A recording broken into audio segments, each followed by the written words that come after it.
If you're a long-time listener, you know what's up. Secret criteria met. Bonus episode unlocked. Praise be to the Grand Jackalope. Let's do some shots. Woo! Oh. Now, we have 3 types of bonus episodes on this podcast. There's errata and corrections for previous episodes. There's supplementary material that would have distracted from the main thrust of a regular episode. And then there's what we have here, a story without a convenient dramatic arc or tidy moral, where in the end it's just a bunch of stuff that happened. So you've been warned. Don't worry about it. Have another shot. I am. Woo! Why do I do this to myself? Oh. The Buzzer Brigade. Presented by number 13. They say rules are made to be broken. Well, they are full of shaving cream. Rules are made to be obeyed.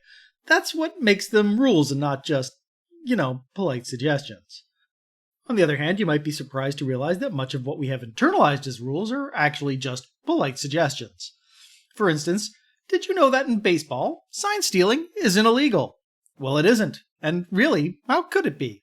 Any player worth his salt is eventually going to pick up on the other team's signs and share them with his teammates. That's just good, smart play. What if the person stealing signs isn't a player or coach on the field? What if he's a scout in the stands or a technician in the clubhouse? What if he's using a telescope or a telephoto lens to get impossibly close to the action? Or a video camera to record it for later analysis?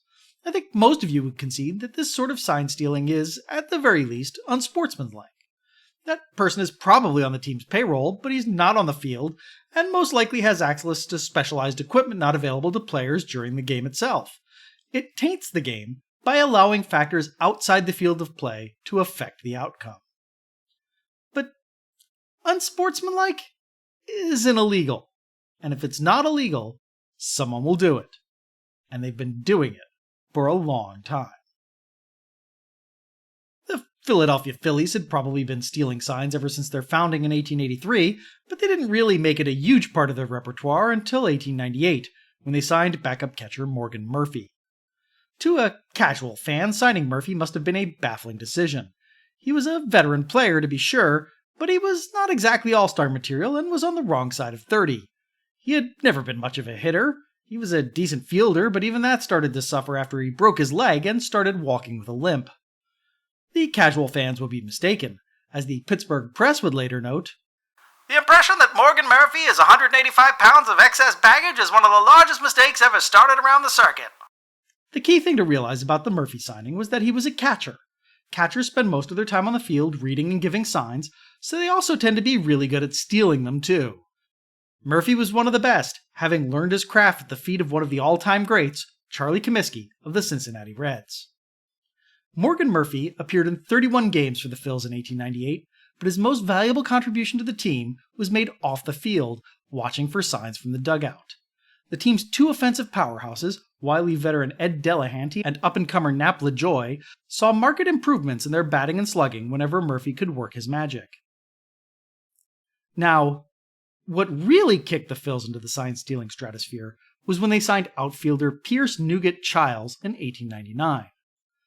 Like Morgan, signing Chiles at first seemed like a head-scratcher because he was a 32-year-old who'd never been out of the minors. He was maybe a bit handier with a bat than Murphy was, but you could have probably found someone just as good as Chiles by combing the sandlots of Philadelphia.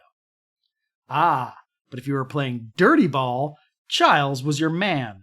He was known for playing rough, always ready to accidentally spike a defender during a hard slide or knock down a base runner with a hard tag. He was also known as one of the game's most aggressive chirpers, keeping up a constant stream of invective directed at his opponents. The constant stream of verbal abuse is what gave him his nickname, "It's no use," the catchphrase he shouted whenever he got under a pop fly. What most fans didn't know was that Chiles was also one of the game's most enthusiastic cheaters, always looking for a way to skirt the intent, if not the letter, of the law. His lack of respect for the rules didn't end off the field either. The earliest mention of Chiles anyone has been able to find is an 1895 article about the time he sexually assaulted a girl half his age in Missouri. When he arrived in Philadelphia, Chiles learned about the team's sign-stealing scheme and loved it. he immediately set about finding ways to make it even better. The big idea came to him while he was wintering in New Orleans during the off-season. Chiles liked to play the ponies and had shown up to the track early to watch some practice runs and get some hot tips. He was using a pair of binoculars to get a close look at the horses. During a lull in the action, Chiles' attention drifted over to a youth baseball game in a nearby field. He realized he could see every sign the catcher was throwing, even at an extreme distance, and then he mentally filed away that fact for later. Chiles encouraged the team to invest in a decent pair of binoculars. Murphy immediately went out and bought the most expensive set he could find, a $69 set of field glasses that allowed him to see a freckle on the catcher's nose at 5 furlongs and the gold filling in a bicuspid at 2 miles.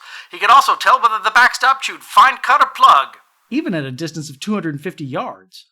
The binoculars did wonders for Murphy's sign-stealing ability. Even better, they meant he didn't actually have to suit up to be effective. Instead of sitting in the dugout, Murphy could do his job sitting in the clubhouse, or the stands, or even in a hotel room across the street from the field. He could then signal what was coming to the third base coach, usually Chiles, with a prearranged signal. At home in the Baker Bowl, that usually meant hanging a piece of blotter paper out of the clubhouse window to cover part of the scoreboard. On the road, Murphy usually had to get more creative, delivering semaphore-style signs by waving around a rolled-up newspaper or umbrella. So how effective was this new scheme? Well, consider this. In 1899, Morgan Murphy did not suit up for a single game for the Philadelphia Phillies.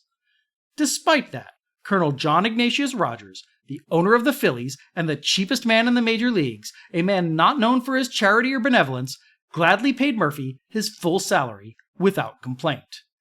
He clearly thought he was getting his money's worth, and the box scores would seem to back him up. There was only one problem with the new scheme. Everyone else caught on to it pretty quickly. First, everyone noticed that Murphy was on the roster but not suiting up. There were also leaks from inside the organization, either from drunken teammates running their mouths or released players revealing secrets out of spite. For instance, when Dave Furtz was traded to the Baltimore Orioles, he had promised to keep mum about the scheme in exchange for the Phillies not using it against him in the future, an agreement that manager Bill Schätzlein reneged on first chance he got. But even without insider knowledge, it wasn't too hard for most teams to notice the Phillies' third base coach kept looking in the stands for a guy who kept frantically waving an umbrella. A guy who looked an awful lot like backup catcher Morgan Murphy. As the 1900 season rolled around, it was clear that the sign-stealing system needed some improvements. Chiles came to the team's rescue once again. The Dayton Herald facetiously attributed his latest brainstorm to a near-death experience. He once stepped on a live wire that imparted a genial glow to his bunions, and this incident led to the introduction of electricity as an adjunct to the national pastime. That's right. Over 35 years before baseball got electric lighting, it got electrified in a completely different way. Murphy would sit in a hidden compartment in the outfield clubhouse, watching and waiting with his binoculars. When he caught a sign, he would tap it out on a conveniently located telegraph key. Insulated wires ran out of Murphy's hidey hole, down the scoreboard, and beneath the outfield to an electric buzzer attached to a board buried beneath the third base coaching box. By digging into the ground with his cleats, Chiles could rest his foot on the board, pick up Murphy's messages through the vibrations, and pass it on to batters and runners. It was ingenious, and largely undetectable. I say largely because opposing players did notice two strange things. First, they could see the wires running down the scoreboard and into the ground. And second, they also noticed that when Chiles was coaching third base, he would really claw around in the gravel. He also seemed to have developed a strange nervous twitch in his right leg. After the scheme was exposed, the latter observation gave rise to the rumor that Chiles wasn't just reacting to vibrations, but electric shocks, which, no. If the current was strong enough to give him uncontrollable leg spasms, then there probably would have been a lot of more sparks and smoke and yelping. Anyway, it was soon obvious the Phillies were up to their old tricks. Teams repeatedly complained to the umpires, to no avail. As we've established, sign stealing isn't against the rules, and no one could figure out how the Phillies were doing it anyway. Opponents tried to fight back, frequently changing their signals to trip up Murphy. In the case of the Pittsburgh Pirates, this backfired spectacularly. They changed signals so often that their pitchers were consistently confused and often threw the wrong pitches. At some point during the summer, though, the secret got out. It's not clear how. Most sources seem to suggest that a disgruntled ex-Phil had tipped off his new teammates, but sources disagree as to who actually blabbed. No matter, the secret was out. No one made a move, though, until a September 17th doubleheader between the Phillies and the Cincinnati Reds. Before the first game, Reds manager Bob Allen dropped by the clubhouse to give his regards to Phillies manager Bill Schietzlein. While he was there, Allen noticed the wires running out of the clubhouse window. He thought that was very interesting, as nothing in the clubhouse seemed to be electrified. When play started, Reds second baseman and team captain Tommy Corcoran began rooting around the third base coaching box with his spikes, trying to figure out where the signaling device was. At the start of the third inning, he fell to his hands and knees and began digging furiously in the gravel. The Phillies' response was telling. Pearce Chiles and Bill Schietzlein frantically ran out of the dugout to try and stop Corcoran from digging. They were joined by groundskeeper John Schwab and a Philadelphia police sergeant providing security at the game. The four of them arrived too late. Corcoran reached into the hole he dug, pulled out the board and held it triumphantly over his head, exposing the buzzer and wires to the world. The players and fans alike gawked in surprise. Umpire Arlie Latham, a former baseball clown, tried to soften the moment with some humor.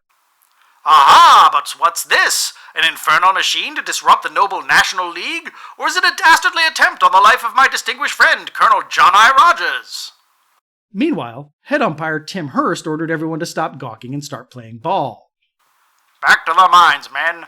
Think on that eventful day in July when Dewey went into Manila Bay, never giving a tinker's damn for all the mines concealed therein. The players went back to the game, the Phillies no longer able to use their secret signaling device. It wound up not making a difference. They won both games of the doubleheader, and it wasn't even close. Afterwards, the Sporting News had its fun. The Phillies were mocked as the Buzzer Boys. Chiles was the human buzzer, and Murphy was the Edison of baseball. Columnists declared the incident showed an utter lack of sportsmanship and called for sanctions against Philadelphia. Some even suggested that Delahanty and LaJoie should have their season statistics stricken from the record books. The Philadelphia Inquirer was a bit more partisan. For goodness sakes, if we must have buzzers, let's have buzzers that will buzz that pennant back. The players had some fun with it too. Chiles was once again coaching on September 19th, but on the other side of the field, so Corcoran went digging in the first base coaching box. All he found was a board Chiles had buried before the game. There was no buzzer, just a hastily scrawled message. Press the button. The batter does the rest. In the off-season, team owner John Ignatius Rogers wrote an indignant letter to all the major papers, providing a perfectly innocent explanation for the presence of an electric device. Last June, an amusement company rented our grounds for every night in July. They had hundreds of electric lights on and off the field. I instructed our groundskeeper to prevent any cutting into our sod, especially that of the diamond. It appears advantage was taken of the space in the coacher's box and a switchboard or some contrivance there planted to control the lights on the stage. This was known first only to our groundskeepers, but the players finally got onto it and gave out as a joke that it was to give Chiles, our usual coacher, electric shocks through his feet or signals from Murphy. The grotesque absurdity of this joke does not seem to have struck the seekers for mares' nests and space riders have used for the Corcoran discovery as a sensation. That's all. It is absolutely too silly to further discuss the subject, and therefore I dismiss it. I will certainly not dignify the charge by pleading not guilty, because minimis non curat lex. For those of you who do not speak Latin, that's the law does not concern itself with trifles. No one believed the good colonel, of course. Everyone knew what had happened and that the whole team had been in on it. Even so, still not against the rules of the game. The league only banned the use of mechanical devices to pass signals in 1961 after the Chicago White Sox got a little too brazen. Electronic devices weren't explicitly banned until 2017, when everyone became aware of what the Astros had been doing for the previous few years. Even so, these edicts are still only part of the game's unwritten rules. There's still nothing in the official rulebook making sign stealing illegal. I mean, I guess there's always Section 310B, but that's awfully vague. It only prohibits unauthorized marking equipment on the field. What about personal equipment carried by the players? The Boston Red Sox certainly thought there was plenty of wiggle room there when they started using Apple Watches to pass signals. So, there were no repercussions for the Phillies, at least not legally. Maybe you should ask yourself why they have the most losses of any professional sports teams ever, though. It's karma, I tell you. Repercussions for the players, though, well, that's another thing. Morgan Murphy was released by the team, and Colonel Rogers even refused to reimburse him for his now useless binoculars. In 1901, he signed with the Philadelphia Athletics of the newly formed American League, only to show that he had very little left in the tank. He retired after the season and remained out of the game until his death in 1938. Pearce Chiles did have his contract renewed, but then did something very, very stupid. In February 1901, he went to the Winter Carnival in El Paso, Texas with his friend D.P. Sherwood. They were not there to take in the sights and enjoy a few corn dogs. They were there to run a Matchbox bunco scam. It's an unnecessarily confusing con that you won't be seeing on Leverage anytime soon, but the short version is, two con men make a fake wager, convince a mark to judge it, and then seal the deal by setting the stakes as an amount of money equal to whatever the mark has on his person. When the mark takes out his wad to show how much that is, the con men grab it and run. On their way back from the carnival, Chiles and Sherwood decided to run the scam on Ben Henry, a recently discharged soldier on his way back home to Albany, Georgia. They made one fatal miscalculation. They ran the scam on a train where there's nowhere to run to. El Paso sheriff's deputies easily caught up to them. Chiles remained delusionally hopeful, somehow convinced that Colonel Rogers would make the charges go away and he could make his way to Jacksonville, Florida for spring training. It soon became clear that the Phillies had no interest in bailing Chiles out, so instead he hung his hopes on the possibility that Henry might not be able to make it back to El Paso to testify against him in court. He was wrong there too, and was convicted and sentenced to 2 years in the slammer. Chiles bummed around the minor leagues after getting his parole, but even then he couldn't keep out of trouble. Notably, in 1903, he was released by the Portland Beavers for punching a local woman in the face and knocking her front teeth out. By 1905, he was back to playing ball in rinky-dink mill towns and running small-time scams, and then he just sort of vanished. The leading theory seems to be that he changed his name and lived out the remainder of his life in obscurity. Well-deserved obscurity. Key sources for this episode include Ron Schuler's biography of Pearce Chiles for the American Society of Baseball Research and contemporary newspaper reports. And while we're at it, this is also the perfect place for me to plug two of the greatest baseball books ever written, Dan Gutman's It Ain't Cheatin' If You Don't Get Caught, and Derek Zumsteg's The Cheater's Guide to Baseball. Connections! We have, of course, discussed other members of the 1899 Philadelphia Phillies team before, notably All-Stars Nap LaJoie in Series 4's French Leave, and Ed Delahanty in Series 7's Triple Jumper.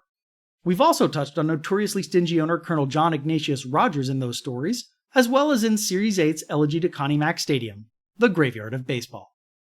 Also, since umpire Tim Hurst mentioned the Battle of Manila Bay, I feel obligated to remember the hero of that noble conflict. No, not George Dewey, that gormless idiot. Charles Vernon Gridley, the subject of our very second episode, He Fired When Ready. In a few weeks, we'll be launching Series 11, and this is going to be a fun one. Our stories will take you from war-torn caves beneath the surface, to war-torn Napoleonic Europe, to war-torn Civil War America, to war-torn Germany, to war-torn Baghdad. Boy, come to think of it, there's a lot of war in this series. Anyway, I'm really excited because this series will feature the induction of a brand new initiate into the ranks of our order. Yes, someone who actually hit the contact form on our website and wanted to join. See, we actually do read them. Join today! As usual, we've decided to give you a brief spoiler-free preview by listing some of the sources we've been consulting. In no particular order, they are: A Culture of Conspiracy, The Encyclopedia of Occultism and Parapsychology, Forrest J. Ackerman's World of Science Fiction, A Historical Encyclopedia of Illinois and History of Winnebago County, Volume 2, Mysteries of the Unexplained, The Religious Forces of the United States, enumerated, classified, and described on the basis of the government census of 1890, True Crime Philadelphia, from America's first bank robbery to the real-life killers who inspired Boardwalk Empire, Tyrant's Taste, Up Ship, Upon a Stone Altar, A History of the Island of Pohnpei to 1890.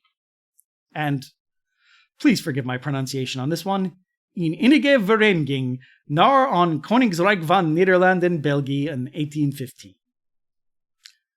We'll be back on June 27th with an episode we're calling, well, actually it doesn't have a name yet. So I guess we still have some work to do. See you then. This episode was written and produced by David White for the Ancient and Esoteric Order of the Jackalope and That's Not Canon Productions. This episode is released under a Creative Commons Attribution Non-Commercial Share-alike 4.0 International License. All rights reserved, all wrongs reversed. The full script and sources for this episode can be found at orderthejackalope.com. That's orderthejackalope.com with hyphens between the words. Do you have thoughts about this episode? Why not share them on our Discord server? There's a link in the show notes. Or message us on social media. We can be found at Order Jackalope. If social media isn't your thing, send us an email at jackalope@orderthejackalope.com. We're recruiting new lodge members. We'll initiate anyone into the secret mysteries. All they have to do is share a secret mystery of their own. Visit our website and click Join Us for more information. You know, I rag on John Ignatius Rogers a lot, but I'll give him credit for one thing.